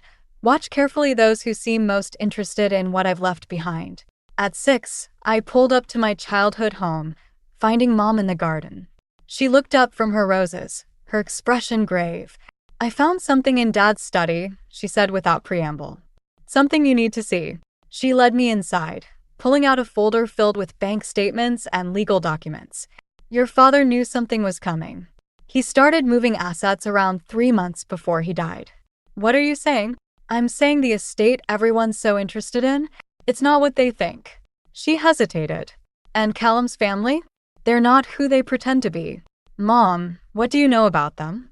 She opened her mouth to answer, but her phone rang, Gwendolyn's name flashing on the screen. Mom declined the call with a grimace. She's been calling all day, wanting to catch up, Mom said. Listen to me carefully, Rowan. Don't sign anything. Don't agree to anything. And whatever you do, don't tell them about. The doorbell rang, cutting her off. Through the front window, I caught a glimpse of Callum's familiar silhouette. Back door, Mom whispered, shoving the folder into my hands. Go. We'll talk tomorrow. As I slipped out through the garden, I heard Callum's voice. "Evening, Lila. Is Rowan here? We need to discuss the wedding plans." I clutched the folder to my chest, my engagement ring suddenly feeling like a dead weight on my finger. What exactly had I gotten myself into? I spent the night poring over the documents Mom had given me, each page revealing another crack in the perfect facade of my life. By morning, my dining room table looked like a crime scene investigation, with papers spread everywhere and my father's letter propped against an empty wine glass. The doorbell rang at 7 a.m. Through the peephole, I saw Mom, looking like she hadn't slept either. "You need to see this," she said, brushing past me with a laptop. "I've been up all night digging through your father's old emails. The Hayes family, they've done this before." She pulled up article after article. Different names, different cities, but the same pattern. Wealthy families, sudden marriages, mysterious bankruptcies. "They're not even using their real names," Mom said, her voice tight. "Gwendolyn Hayes was Gwendolyn Porter 5 years ago. And Callum? My phone buzzed. Callum's face lit up the screen. "Don't answer," Mom whispered. I let it go to voicemail, but my hands were shaking. "I need to check the safe," I said. "Dad's safe in his study. He mentioned it in the letter." 20 minutes later, we stood in Dad's study. I entered my birthday into the safe's keypad, hearing the satisfying click. Inside, we found more documents, a USB drive, and a small red notebook. "Your father's private ledger," Mom said, reaching for it. The front door opened downstairs. Callum's voice echoed through the house. "Rowan, your car's outside. Are you here?" Mom shoved the notebook into my hands. "Backstairs. Go. I'll handle him." I slipped out just as Callum's footsteps reached the study. "Lila, I didn't expect to find you here. My house, remember? The better question is why you're here, letting yourself in without knocking." Their voices faded as I made my way through the garden. In my car, I opened the notebook with trembling fingers. Numbers, dates, and names filled the pages. But one entry made my blood run cold. "Hayes connection confirmed. Same group from the Morrison case. Protecting Rowan must come first." My phone buzzed again, a text from Callum. "Where are you? We need to talk about the wedding. Mother's worried you're having doubts." Another text followed. "By the way, did you remove anything from your father's study? Some papers seem to be missing." The calm mask I'd been wearing cracked. I started my car and drove to the one place I could think clearly, my boutique. But as I unlocked the door, I found Gwendolyn waiting inside. "Security let me in," she said smoothly. "We need to talk, dear." "How did you know you'd come here? You're so like your father, always retreating to work when things get complicated." Her smile turned sharp. "He did the same thing, right before he died." The temperature in the room seemed to drop. "What do you know about my father's death?" "Only that stress can do terrible things to a person's heart." She examined her manicured nails. "Especially when they're trying to protect certain secrets." My phone buzzed again. "Callum, found the safe open. Mother's waiting at your shop. Let's talk this through like family." Gwendolyn continued. "Marriages are about trust. About sharing everything, including burdens, secrets, inheritances." I thought about Dad's warning, about Mom's discoveries, about the notebook burning a hole in my bag, about all the signs I'd ignored because I wanted to believe in love. "You're right," I said, my voice steady despite my racing heart. "Let's talk about trust. And about the Morrison case." Gwendolyn's perfectly composed face flickered for just a moment. "I don't know what you're. Or should I call you Mrs. Porter?" I pulled out my phone, showing her the articles Mom had found. "That was your name when you pulled this same scam in Seattle, wasn't it?" The shop's door chimed. Callum walked in, his face dark. "Rowan, whatever you think you know." "I know enough," I cut him off, backing toward my office. "And soon everyone else will too." I hadn't planned what to say next. But as I looked at their faces, Gwendolyn's mask of concern cracking, Callum's charm turning to something uglier, I realized Dad had been preparing me for this moment all along. The question was, what would I do with the truth? I decided to play their game. After the confrontation at my boutique, I pretended to accept Callum's explanations, his promises, his lies. But I kept digging, and what I found made my stomach turn. The USB drive from Dad's safe contained emails, hundreds of them, Correspondence between Dad and someone named Marcus Morrison. As I read through them late one night, my hands started shaking. Arthur, they're getting closer. Gwendolyn Porter and her son have already emptied the Peterson account. Sarah Peterson killed herself last week. We can't let them do this to another family. My phone lit up with a text from Callum. Late meeting. Rain check on dinner. I grabbed my keys and drove to his office building downtown. His car was there, but the lights were off in his window. The security guard recognized me. Mr. Hayes left about an hour ago with a woman. Headed toward the Archer Hotel. The Archer. Of course. Where else would you take your secret girlfriend while your fiancé sits at home, reading about how you destroyed other families? I found his car in the hotel parking lot. Sitting there, watching the entrance, I felt oddly calm, like everything was finally making sense. The rushed engagement, the constant questions about Dad's estate, the way he always changed the subject when I mentioned prenuptial agreements. My phone buzzed. Mom, don't do anything rash. Come home. There's more you need to know. But I was already walking into the hotel, Dad's voice echoing in my head. Trust your instincts. The desk clerk didn't even hesitate when I mentioned being Callum's fiancé. Oh yes, Mr. Hayes is in the bar with Miss Peterson. Peterson. Like Sarah Peterson, who killed herself. They were sitting in a corner booth, heads close together. The woman was young, beautiful, and wearing an engagement ring that looked exactly like mine. I walked straight to their table, phone recording in my pocket. Callum, darling. Funny running into you here during your late meeting. He jumped like he'd been shocked. Rowan. I can explain. Let me guess, I said, turning to the woman. He told you about his family's investment firm? About how he could help manage your inheritance. And of course, he fell madly in love with you along the way. The woman's face went pale. Who are you? I'm his fiancé. One of them anyway. And I'm guessing you're related to Sarah Peterson. My sister, she whispered. How did you? Because my father tried to stop them before they killed her. I pulled out my phone, showing her the emails. They've done this before. Multiple times. Callum's charm vanished, replaced by something cold and hard. You've been going through private documents? Funny how you're more worried about that than being caught with your other fiancé. He grabbed my arm, fingers digging in. Let's discuss this privately. Take your hand off her. The new voice belonged to a man standing behind us, tall, gray-haired, familiar from photos in Dad's emails. Marcus Morrison. Miss Everly, he said, your father asked me to watch over you if anything happened to him. I've been waiting for you to figure it out. Callum's grip tightened. This is a private matter. Actually, said another voice mom, walking in with 2 police detectives, it's now a criminal matter.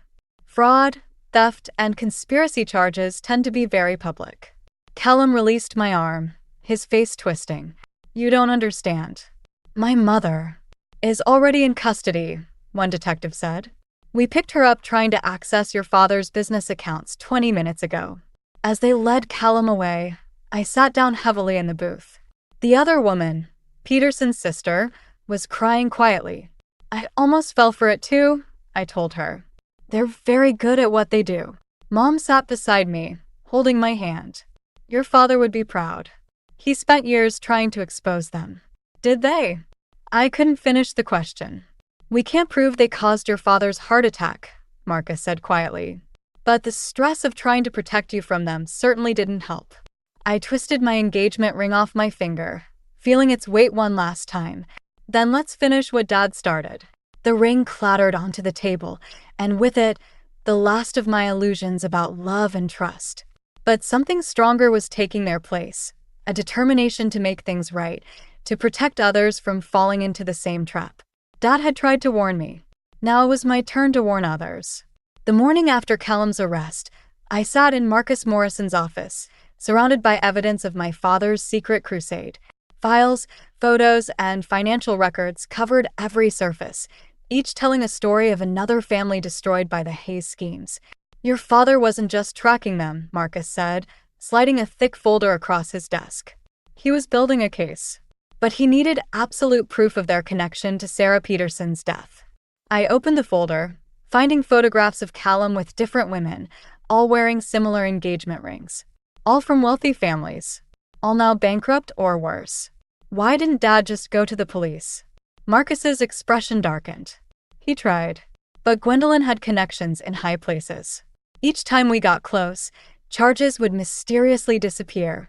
Witnesses would recant. My phone buzzed, a text from an unknown number. We should talk. About Arthur. About what really happened to him. Gee. Gwendolyn, I whispered, showing Marcus the message. He reached for his phone, but I stopped him. Wait. Maybe we should hear what she has to say. It's too dangerous. Dad died trying to stop them. I need to know why.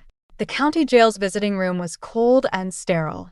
Gwendolyn sat across from me, her designer outfit replaced by an orange jumpsuit, but her composure remained intact. I knew you'd come, she said, studying me. You have your father's curiosity. His determination. It's what got him killed, you know. My hands clenched under the table. What do you mean? Arthur was getting too close. He'd discovered our offshore accounts, our connections to certain influential people. People who couldn't afford exposure. She leaned forward. But he made a mistake. He tried to warn the wrong person. Who? Check his calendar for March 15th. The day before his heart attack. Her smile turned predatory. But be careful, dear. Some truths are better left buried. Back at Dad's house, I found his old planner in his desk. March 15th had a single entry. Dinner, Judge Matthews. My blood ran cold. Judge Matthews, the same judge who had dismissed 3 cases against the Hayes family. Mom appeared in the doorway. I was hoping you wouldn't find that. You knew. Your father told me everything the night before he died. He was going to expose Judge Matthews' connection to Gwendolyn. But someone warned them. I stared at her, realization dawning. The morning of his heart attack, you said he had a breakfast meeting. With his old friend from the DA's office. Mom's voice cracked. Who happened to be Judge Matthews' brother-in-law? My phone buzzed again, Marcus. Found something in the offshore accounts. Come quickly. At his office, Marcus pulled up financial records on his computer. Look at these transfers. The morning of Arthur's death, someone moved millions between accounts. But the signature algorithm matches. Matches what? Your boutique's corporate account. Someone used your business to launder their money. And the authorization. He pointed to a familiar name on the screen.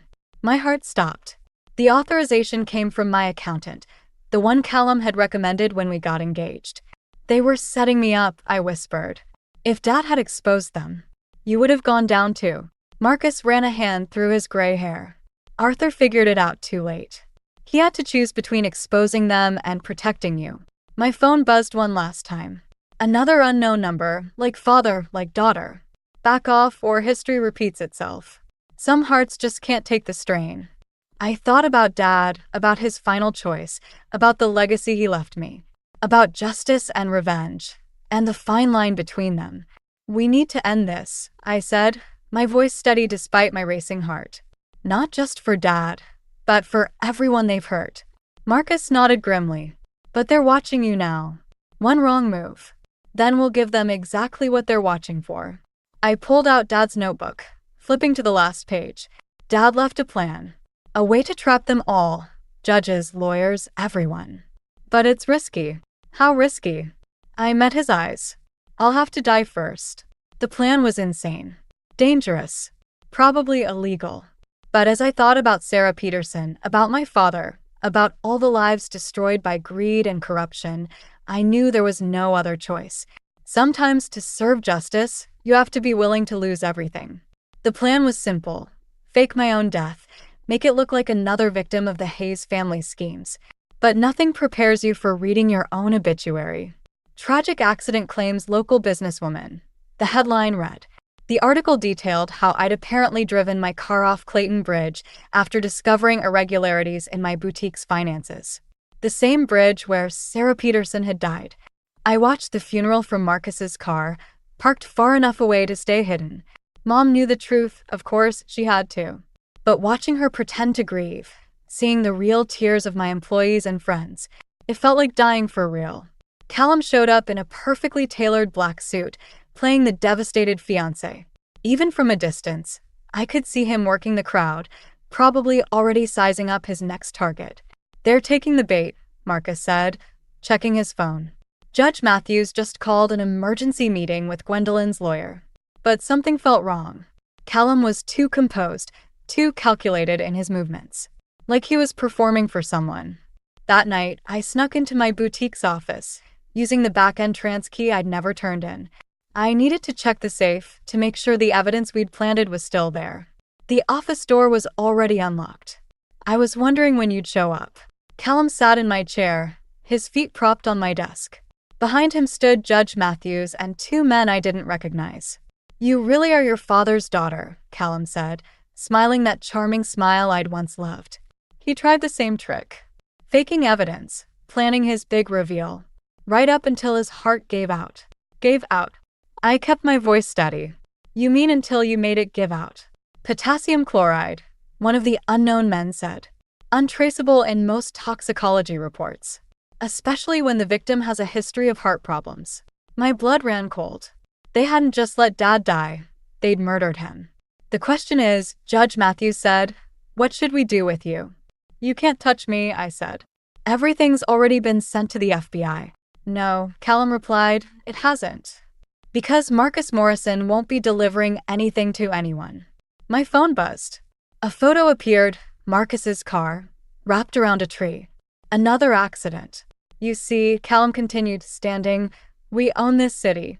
The police, the judges, even some of those federal agents you were counting on. Your father never understood that. But you will."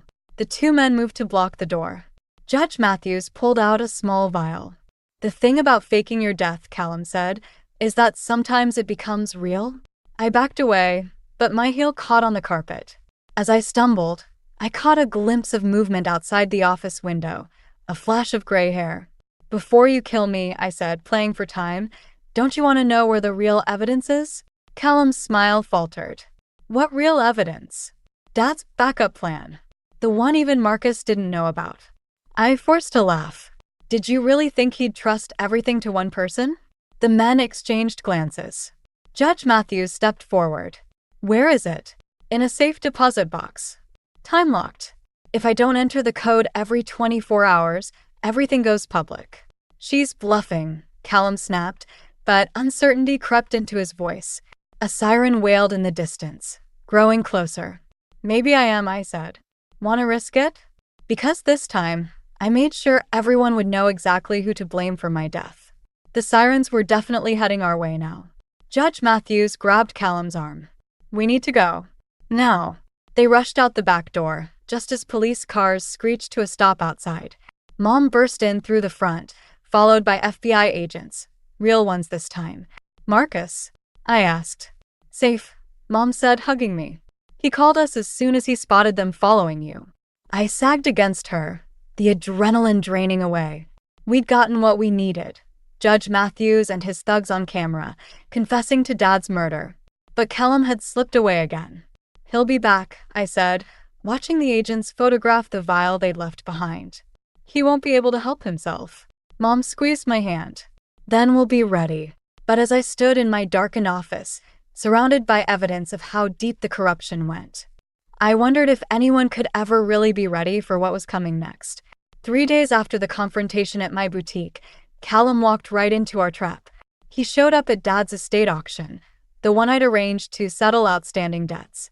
The great room was packed with potential buyers, but I spotted him immediately, lurking near the back. He'd grown careless, desperate, just as Dad's notes predicted he would. "Law 156, the auctioneer announced. Arthur Everly's private safe contents, unopened. Bidding starts at 50,000. Callum's hand shot up immediately. No surprise there. He thought Dad's evidence was inside. I let him win the bid.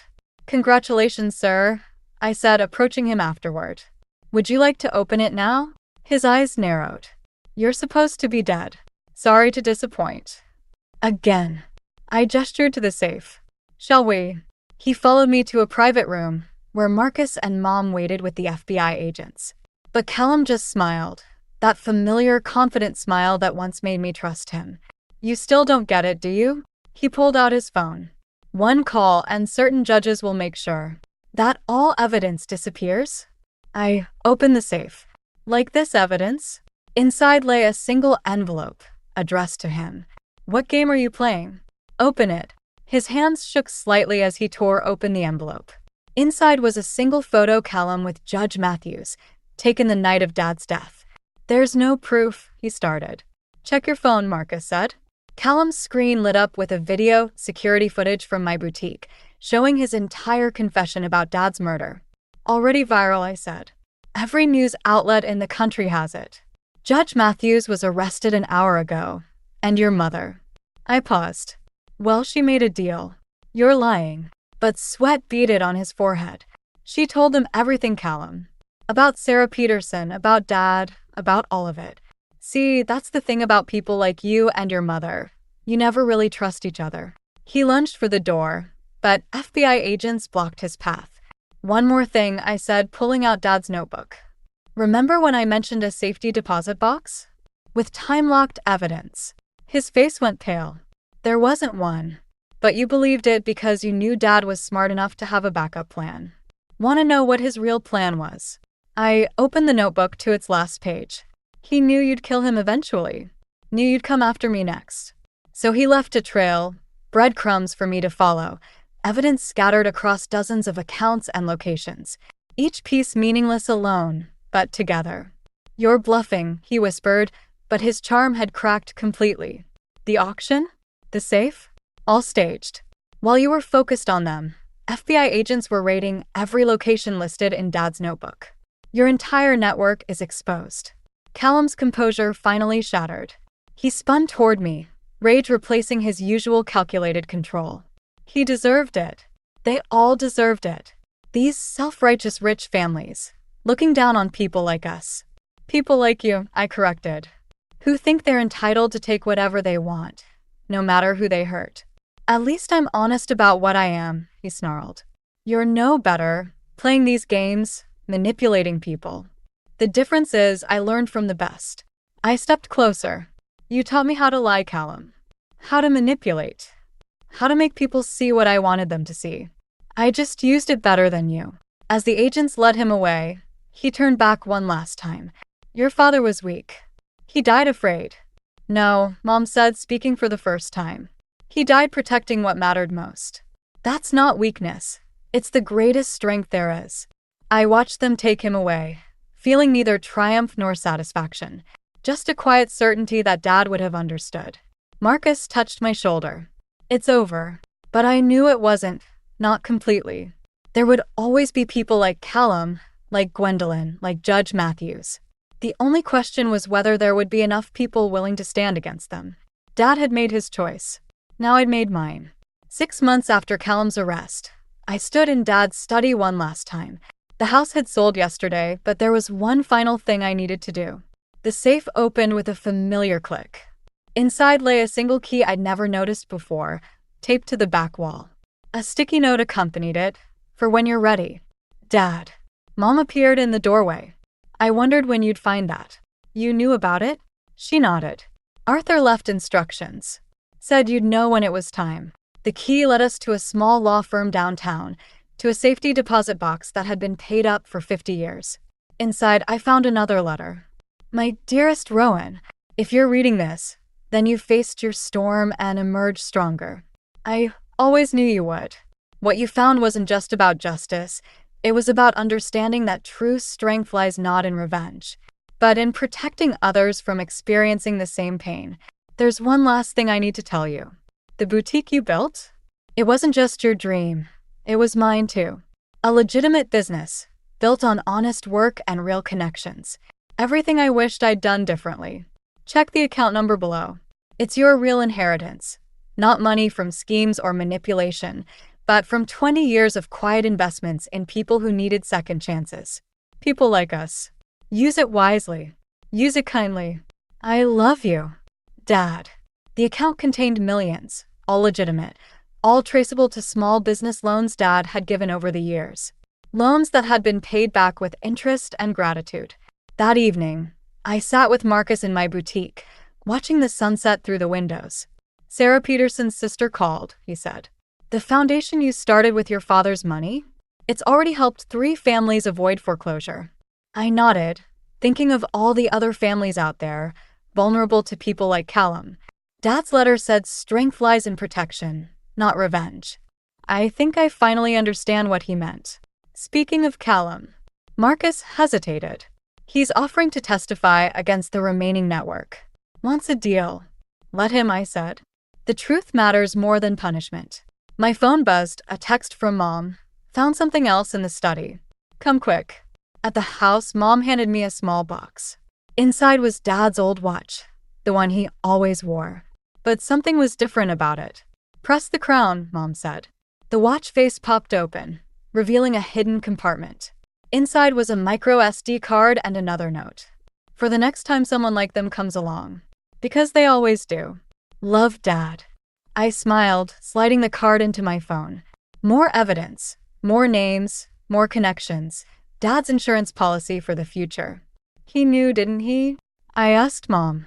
Knew I'd have to face something like this eventually? He knew you'd be strong enough when you did. She squeezed my hand. The question is, what will you do now?